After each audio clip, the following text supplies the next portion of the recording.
Culture TJ, le podcast. Attention please. This is the last call for Amtrak Stella Train 2162 en route to Boston South Station with intermediate stop.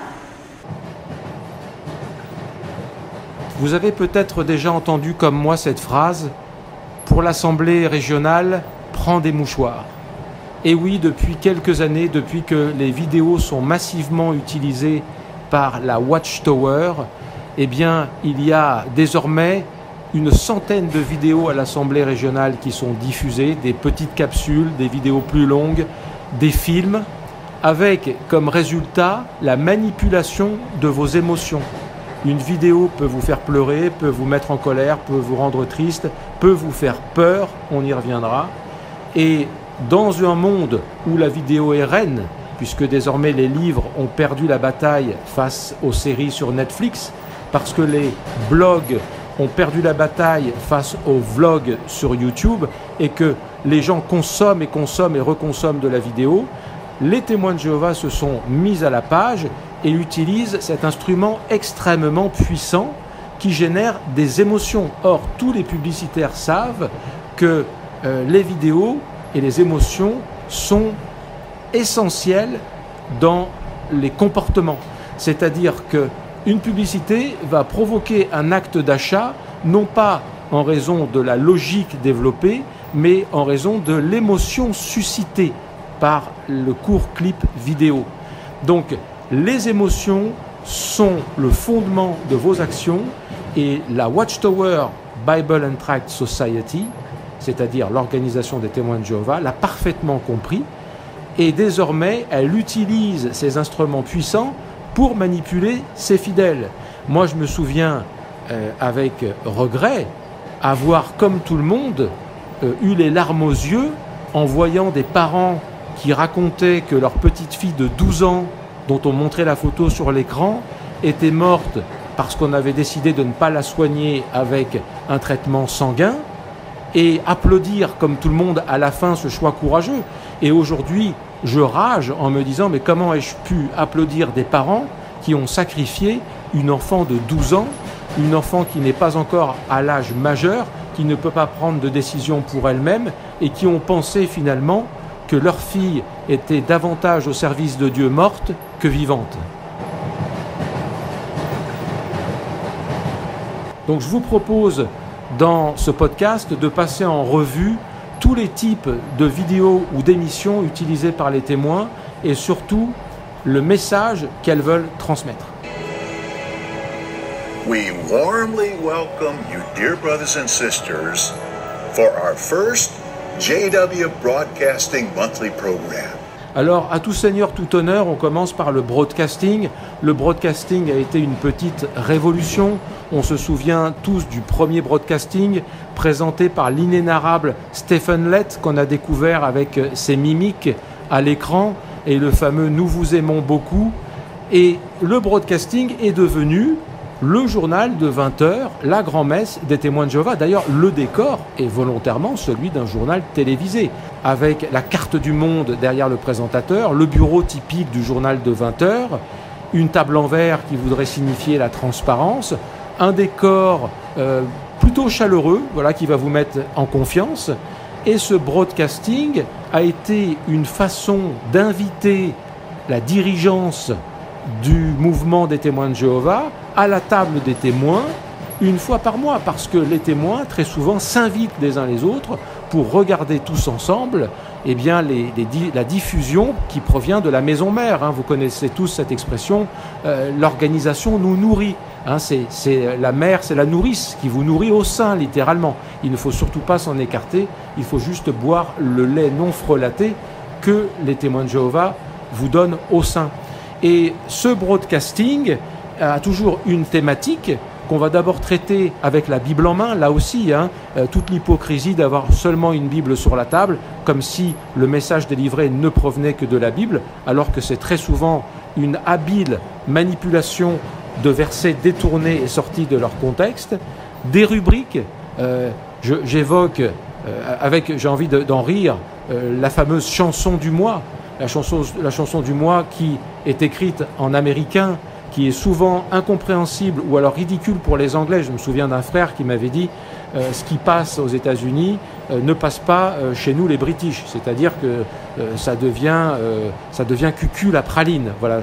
Et effectivement, des mélodies sirupeuses, j'ai envie de dire parfois mélancoliques, déprimantes, vous voyez, où on vous présente ce qui est the best life ever, c'est-à-dire la meilleure vie qui soit, celle de témoins de Jéhovah qui se gèle à un stand mobile, à un présentoir sur un trottoir, mais qui est heureux de faire, soi-disant, la volonté de Dieu.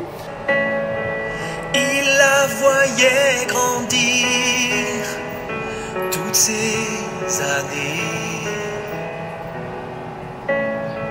bien des larmes et des rires, mais elle apprenait, elle donnait le meilleur, mettait tout son cœur. Et donc, ces rubriques prévoient aussi les fameuses salutations d'une autre assemblée aux confins de la planète qui salue un drone en vol en vous disant que eux aussi sont vos frères et sœurs de l'autre côté. Ça, c'est une rubrique qui a beaucoup de succès et qui tend à montrer que l'organisation est mondiale. C'est très très important pour eux de le rappeler.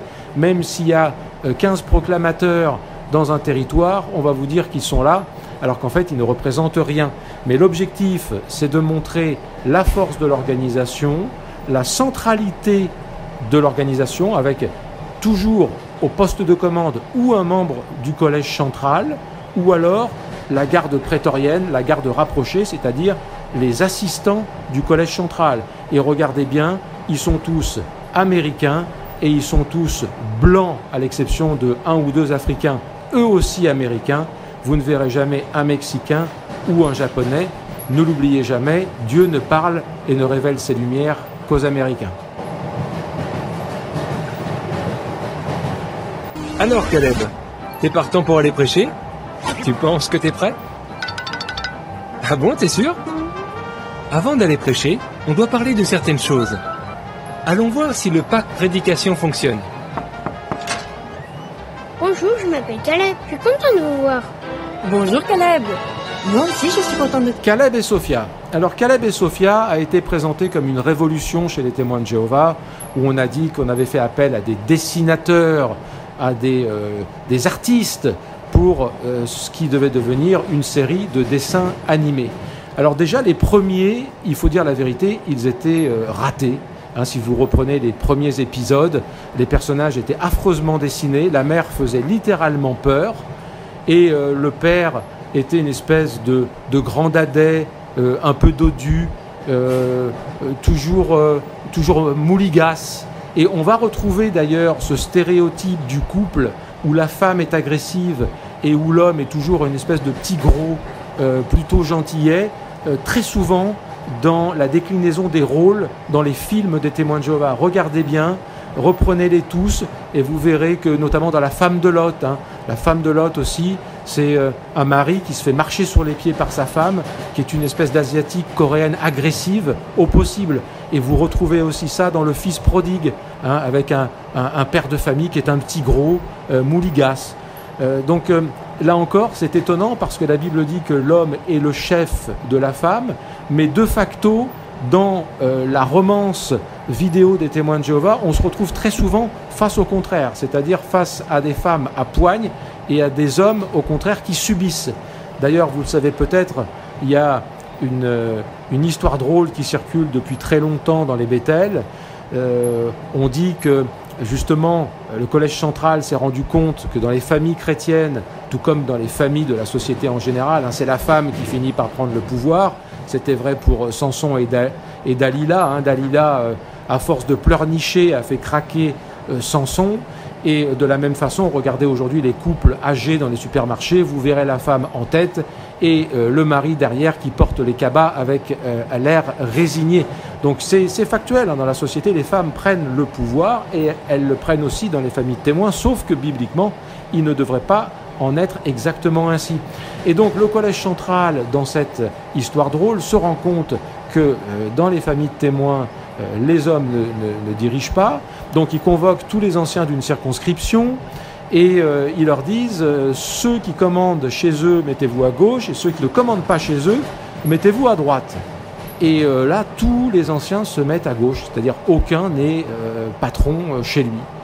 Alors, le collège central décide qu'ils vont former les anciens pendant 6 mois, branle-bas de combat, et 6 mois après, on les rappelle, et on leur dit, bon, après cette formation, maintenant, est-ce que vous êtes le boss, le patron chez vous, ou pas?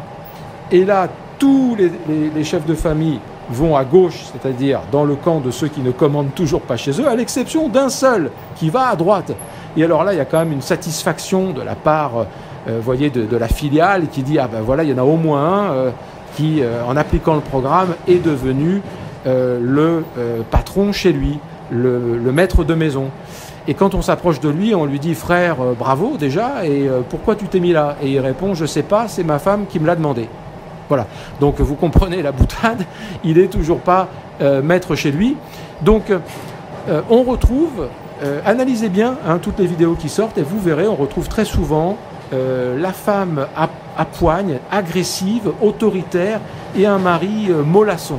Ça c'est très souvent le cas. Donc je referme cette parenthèse dans le cadre de Caleb et Sophia. Caleb et Sophia, à quoi est-ce destiné? C'est destiné à apprendre officiellement des valeurs aux enfants. Sauf que il n'y a pas besoin d'être chrétien pour apprendre à les enfants à ne pas voler et à ne pas mentir. Avant, ça faisait partie du package, j'ai envie de dire, éducationnel que les parents transmettaient. Donc, rien de nouveau sous le soleil ici, parce qu'en réalité, ensuite viennent se greffer des vidéos où on va dire aux enfants de ne pas fréquenter d'autres enfants qui n'ont pas le même point de vue qu'eux. Donc là, on va provoquer un isolement social et de la solitude. On va leur dire de ne pas célébrer ci ou ça. On va leur dire de se mettre une cravate le samedi matin ou pas et de sortir et de taper à des portes parce que finalement ils ressembleront à des super-héros. Je vous renvoie à ça. On va leur dire d'utiliser les quelques pièces dans leur tirelire en forme de cochon et de les utiliser pour les donner à une organisation qui est milliardaire, je vous le rappelle, organisation milliardaire grâce à ses propriétés foncières et immobilières. Et donc, plutôt que de s'acheter une glace ou un bonbon, des enfants de 5 ans vont aller engraisser l'organisation. Donc, ça sert surtout à ça, avec une grande hypocrisie de fond, c'est-à-dire que ces enfants, parce que quelque part, des témoins vous disent « mais c'est fantastique, ça nous aide pour l'éducation », mais ce que ces vidéos ne disent pas, c'est que ces enfants qui regardent Caleb et Sophia se verront interdire de faire des études supérieures, ce qui signifie de s'accomplir, de s'épanouir dans la vie, d'avoir un métier satisfaisant, parce qu'on leur dira que c'est en lavant le carrelage ou en lavant des carreaux et en faisant des ménages qu'ils feront la volonté de Dieu. Donc si vous voulez, c'est une série qui les amène dans une impasse qu'ils paieront très cher le restant de leur vie. Par ailleurs, si vous allez sur le site officiel des Mormons, vous découvrirez que les Mormons ont exactement la même chose que les témoins et que, étrangement, la petite fille du dessin animé s'appelle elle aussi Sophia. Nothing? I am not in mood. Sophia refusing to boogie with Granny? That means something is really wrong. What happened? Sophia kindly asked the boy on the bus to stop cursing, and instead of stopping, he took it to the next level. Alors on passe maintenant au culte matinal. Le culte matinal apparaît en règle générale 1 à 2 fois par semaine. Ce sont des morceaux choisis. Il faut savoir ce que c'est que le culte matinal. Le culte matinal, en réalité, c'est 365 jours par an pour les béthélites, ou les membres de l'organisation qui vivent en communauté.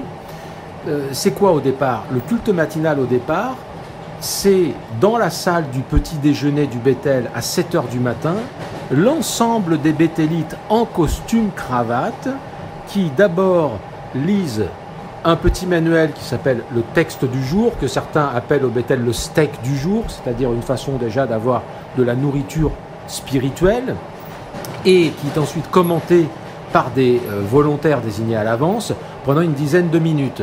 Donc, avant même de se verser une tasse de café, il faut déjà être en tenue et ensuite entendre une sorte de sermon et de prêche qui dure une quinzaine, une vingtaine de minutes. Aujourd'hui, les règles ont été légèrement assouplies. Il n'y a que les rookies, c'est-à-dire les premières années au Bethel, qui ont l'obligation d'être au réfectoire. Les autres peuvent regarder ça de leur chambre à la télé, mais ils y sont quand même astreints. Donc le morning worship, le culte matinal, est un coup de clairon. C'est le coup de clairon de l'armée qui réveille les troupes et qui les met déjà dans un état, qui les met déjà au garde à vous et qui les met en état d'alerte pour travailler, puisque au Bethel, vous êtes corvéable à merci, vous n'êtes pratiquement pas payé et par contre vous travaillez très très dur. Donc il faut quelque part continuer de vous mettre dans le cerveau l'idée que vous servez Dieu en étant là, parce que sinon il y a de grandes chances que vous décidiez de partir. Donc le culte matinal, c'est d'abord ça. Ceux qui sont choisis et proposés au reste des témoins de Jéhovah sur le site internet, ce sont généralement des cultes matinaux qui correspondent à un sujet important du moment pour le Collège central. Par exemple, pendant les dernières années, ça a été « il faut obéir au Collège central ». C'était du matraquage, littéralement. Mais ça peut être aussi « il faut donner de l'argent ». Voilà. Ou alors « il faut prêcher plus ». C'est les trois grandes thématiques, évidemment. Le point d'actualité, c'est le dernier invité de la série. Le point d'actualité est apparu au moment de la pandémie, c'est-à-dire que le Collège central a trouvé une nouvelle occasion de s'inviter dans les débats, c'est-à-dire que non content d'apparaître déjà dans les cultes matinaux et dans le broadcasting, il s'est dit on va pouvoir apparaître davantage encore, mais cette fois-ci en donnant notre avis sur l'actualité. Donc le point d'actualité, c'est une prise de position officielle sur ce qui se passe, où on va vous distiller des conseils qui bien souvent ne sont pas tirés de la Bible, mais sont des prises de position personnelles des membres dirigeants de cette organisation. Donc vous allez avoir des reportages, là encore, par exemple, quand il y a besoin d'argent, sur les catastrophes naturelles, en vous disant que finalement il y a besoin d'argent pour reloger vos frères et sœurs. Comment résister à ça? Alors on met une petite pièce dans le tronc, comme à l'église, parce que ce qu'ils oublient de vous dire, c'est qu'ils sont milliardaires en possession immobilière, qui font de l'achat-revente de salles du royaume en permanence, qui dégagent des millions et des millions et des millions de dollars, mais que quand il y a une tempête, il faut donner immédiatement de l'argent, oubliant de vous dire que tous les lieux de culte sont assurés, que bien souvent les maisons des frères et sœurs sont assurées, que les primes d'assurance sont payées. Voilà. Mais c'est un moyen pour eux de recueillir de l'argent. Le point d'actualité a aussi servi pendant les années que nous avons récemment vécues, celle des masques et des injections, a servi à faire peur. Je me réfère à ce reportage invraisemblable d'une sœur d'origine indienne, ou du moins indigène américaine, qui avait perdu toute sa famille. On parlait d'une quinzaine de personnes. Même dans les médias mainstream, on n'a jamais vu des reportages aussi graves et aussi dramatiques. Donc, comment faire peur à l'ensemble de la communauté en montrant des choses comme ça? Donc, là encore, on retrouve l'outil puissant vidéo qui va permettre de conditionner les comportements. Et c'est par ailleurs aussi une dérive absolue, puisque ces points d'actualité sont rendus obligatoires, le visionnage est obligatoire, puisqu'il a été intégré au programme de la réunion de milieu de semaine. C'est-à-dire que ce qui devrait être du domaine annexe, privé, sociologique, politique, devient une partie intégrante du culte. Moi, je pensais qu'on allait dans une salle du royaume pour étudier la Bible, mais maintenant, on y va pour s'asseoir et écouter palabrer les membres du collège central avec leurs montres en or et leurs grosses bagouses, et qui vous expliquent la vie et qui vous donnent des conseils de morale, et la bienséance veut qu'on les applaudisse ensuite. Donc là, on est carrément dans un mouvement sectaire. Le broadcasting est parfois remplacé par la remise des diplômes de Galad. Moi, quand j'étais témoin, j'aimais bien Galad parce que c'était l'occasion d'entendre peut-être le meilleur orateur qui soit, Mark Noumer. D'ailleurs, je n'ai jamais compris ce que Mark Noumer faisait dans cette organisation. Je pense qu'il est victime de sa situation, c'est-à-dire que quand vous êtes là depuis 20 ans ou plus, que vous n'avez pas de métier dans le monde profane, le coût à payer, le coût de sortie est trop élevé, alors on reste, on finit ces années-là, en espérant que la Watchtower nous paye une retraite ou nous reloge, comme elle a relogé Anthony Morris, gentiment exfiltré du Collège Central, dans un État du Sud américain, dans une villa à $250 000, payée par les fonds de la Watchtower, et également une autre villa annexe où on a mis des Cerbères, un couple de pionniers spéciaux, pour bien s'assurer qu'Anthony Morris, exfiltré, n'allait pas trop en dire dans sa nouvelle assemblée de référence. Je referme cette parenthèse. Donc Galad avant ça avait un charme exotique parce que c'était des gens du monde entier, des frères et sœurs. Moi je dois dire que je suis admiratif, les frères et sœurs des années 50-60 qui partaient en Papouasie-Nouvelle-Guinée dans des homes missionnaires, chapeau quoi, chapeau, ils avaient beaucoup de courage, mais aujourd'hui ce n'est plus du tout ça, c'est déjà réservé à une élite, c'est une élite qui fait partie des Bethel. Maintenant, il n'y a plus que les Bethélites qui viennent en formation spéciale. Donc c'est un peu, si vous voulez, puis une remise des diplômes. Alors c'est un diplôme qui ne vaut absolument rien sur le marché, mais il y a tout l'apparat de la remise des diplômes. Il ne manque plus que le chapeau typique des universités américaines, et c'est parfait. Donc ces gens-là, en fait, l'élite vient se former davantage, avec comme responsabilité, tout comme quand vous sortez d'une grande école française comme Polytechnique, le devoir de servir l'État. Donc dans ce cas-là, le devoir de servir l'organisation. Vous voyez, vous êtes là pour ça, pour servir davantage. Ce sont des esclaves à plein temps et des esclaves volontaires. Eux, ils savent ce qui les attend.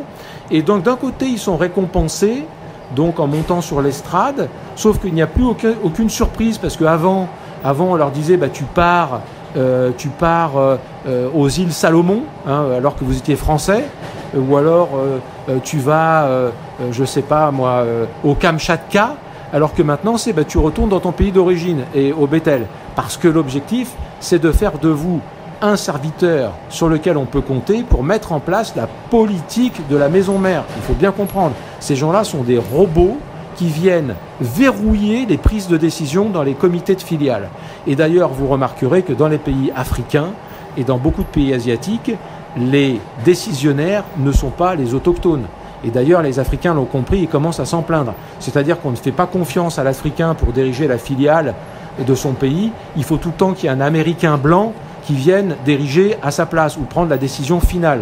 Là encore, ça vous montre le niveau de partialité qu'il y a dans cette organisation, qui est une organisation américaine et qui verrouille tout à l'américaine.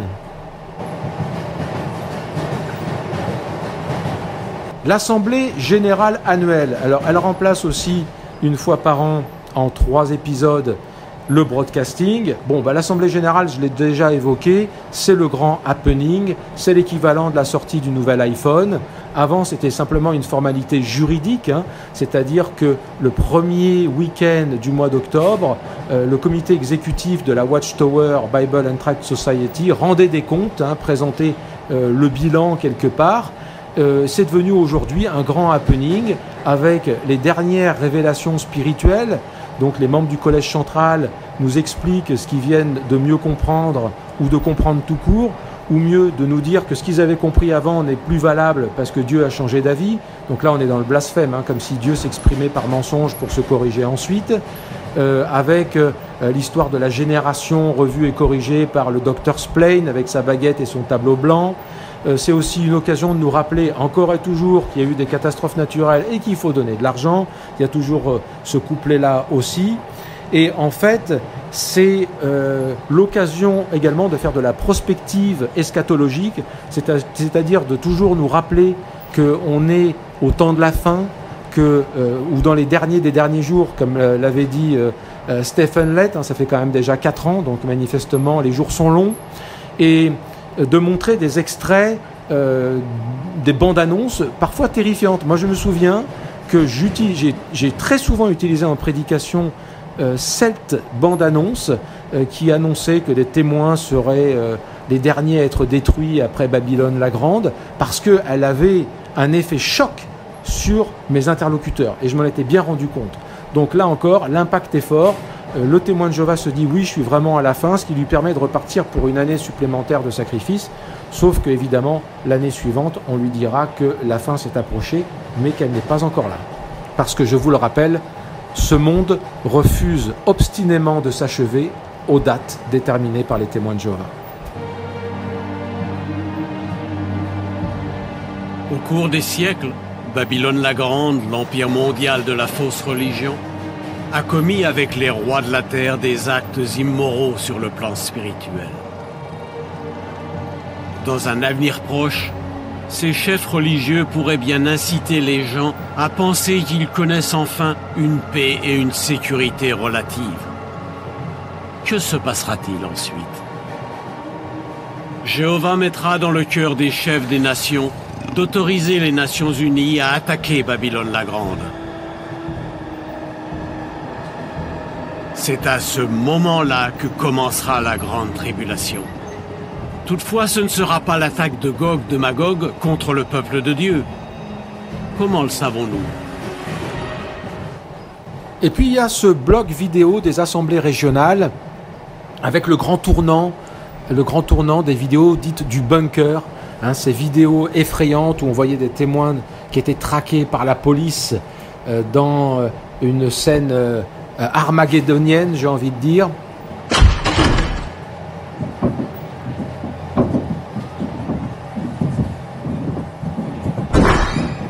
Où est-ce qu'il se cache? Allez voir au sous-sol.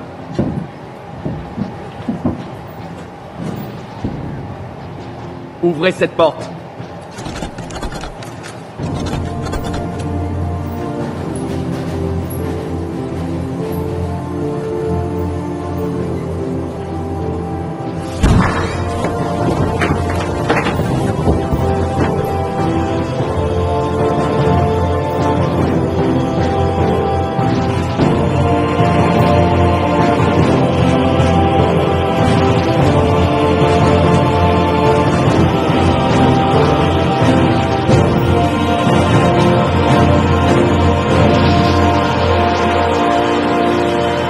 Qui a terrorisé tout le monde, qui a plongé tout le monde dans un état de terreur. Et depuis ce cycle de vidéos, faites bien attention, regardez bien la lumière dans toutes les vidéos des assemblées régionales. On est désormais très souvent dans le clair-obscur, voire dans l'obscurité. C'est-à-dire que volontairement, on nous plonge dans une grisaille angoissante, alors que normalement, quand vous venez pour rendre gloire au Christ, vous devriez quand même être dans une forme de joie. Hein. Là où il y a l'Esprit de Dieu, il y a la joie, dit la parole de Dieu. Bon ben là, vous verrez que tout est fait pour être anxiogène. On est sur des personnages qui sont dans des situations toujours extrêmement problématiques, des anciens qui en viennent aux mains. Hein. Ça s'est vu il y a 2 ans dans une assemblée. Donc tout est fait pour vous mettre dans un état de peur, parce que quand vous avez peur, vous faites n'importe quoi, et surtout, vous vous rapprochez de la mère nourricière qui est là pour vous protéger. Et ça, c'est la clé de lecture. L'organisation veut absolument que vous vous colliez à elle, parce qu'elle est le grand bouclier utilisé par Dieu pour vous protéger des événements. Il y a plusieurs types de films dans ces assemblées. On a vu les films dits historiques, hein, comme Marcher par la foi, la destruction de Jérusalem en 70, qui était un bon film, j'ai trouvé. Moi, j'avais aimé le tout premier, Le Fils prodigue. J'avais trouvé que c'était un film qui me parlait. Je trouvais que c'était assez parlant. C'était bien joué.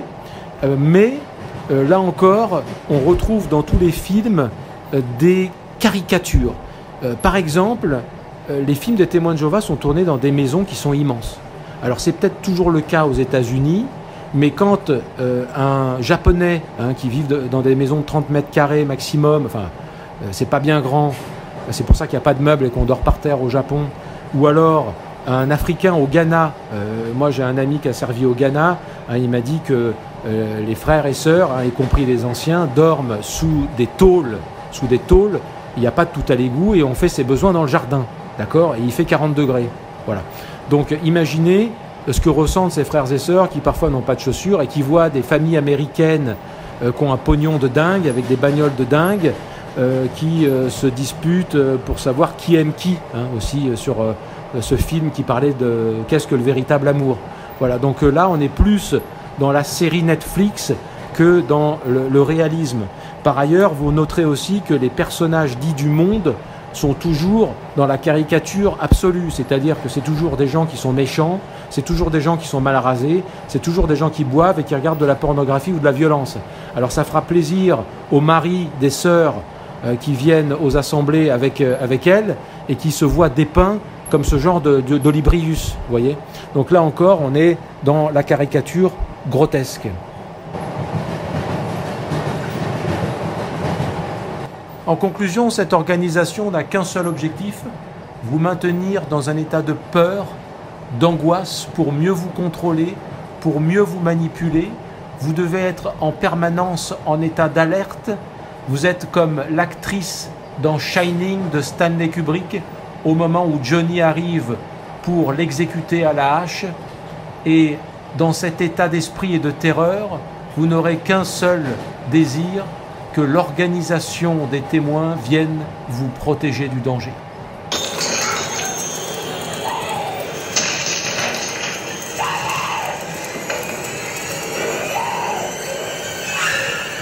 Here's Johnny.